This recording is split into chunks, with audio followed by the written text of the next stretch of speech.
네, 화면 보시기 바랍니다. 처장님, 올해 5월 한 치매 치료제가 식약청 허가를 받았습니다. 그죠? 그동안 허가된 의약품은 치매 증상을 조절하는 효과가 있지만 거기에 멈추지만은 올해 5월에 허가받은 치매 치료제는 치매 원인 물질을 분해하는 새로운 방법으로 국내 허가를 받은 최초 치료제입니다. 그래서 치매 환자들의 기대를 한 몸에 받고 있는데요. 치매의 명의로 알려진 의사가 이 치료제를 치매 예방 90% 가능한 백신 치료라고 언급하기도 했습니다. 처장님, 신약을 허가할 때 중앙약사심의위원회에서 안전성, 효과성에 대한 전문가 자문을 들을 수 있죠? 예, 항상 하는 것은 아니고 필요한 경우 하고 있습니다. 그렇죠. 그런데 이 치매 치료제가 선례도 없는 신약임에도 불구하고 전문가 자문 절차를 거치지 않고 바로 허가를 받았습니다. 맞죠? 네, 이것은 중앙약심은 거치지 않았습니다. 미국 FDA 자문회의를 거친 후 이 치료제를 허가했습니다. 맞죠? 네. 네. 그런데 식약처는 이런 전문가 자문 절차를 거치지 않고 새로운 기법 후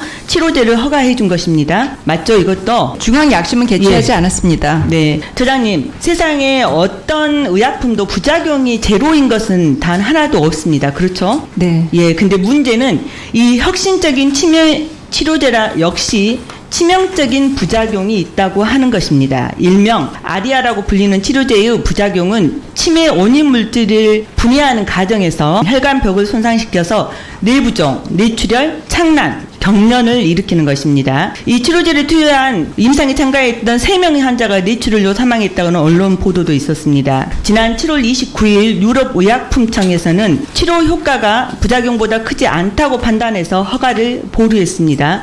현재 10월까지 봐도 허가가 나지 않는 상태입니다. 유럽의약품청에서 이런 판단은 식약처의 5월 허가 이후에 했었죠. 네. 유럽의약품청에서 허가 보류 이후에 식약처가 치료제 허가 서류 재검토를 하거나 전문가 자문을 거친 적이 있습니까? 없으시죠? 의원님, 이 유럽의약품청에서 잠깐만요. 설명은 나중에 하시면 되고요. 그것만 말씀하시면 됩니다. 네, 이미 허가 냈습니다.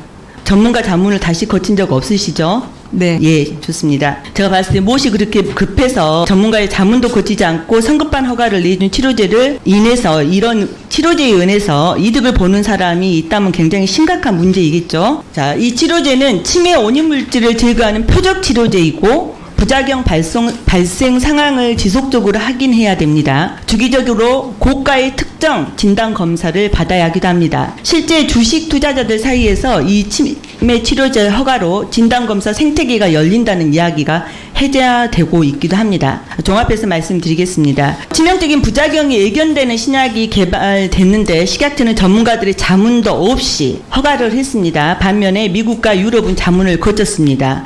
특히 미국 같은 경우는 레카네팝의 그 부작용을 우려해서 이 처방 정보에 아리아 관련 잠재적 위험을 표시하라고 경고까지 했습니다. 그리고 유럽에서는 허가를 지금 보류한 상태입니다. 그런데 성급하게 허가한 이 약을 처방하려면 고가의 진단 검사가 반드시 수반되어서 특혜가 아닌가라고 하는 의구심을 가질 수밖에 없습니다. 만약에 이 사안이 그런 것이 의심이 되고 한다면은 저는 향후에 감사 청구도 고려할 사항이라고 생각을 합니다. 지금까지 말씀드린 치매약 허가 검토 과정과 전문가 자문을 거치지 않는 사유, 그리고 미국과 유럽 의약품청의 안정성 우려에 대한 식약처 입장을 우리실로 종합검사 전까지 상세히 보고해 주시기 바랍니다. 보고를 받고 종합검사에서 다시 질의하도록 하겠습니다. 답변은 특별히 하지 않으셔도 됩니다. 이상입니다.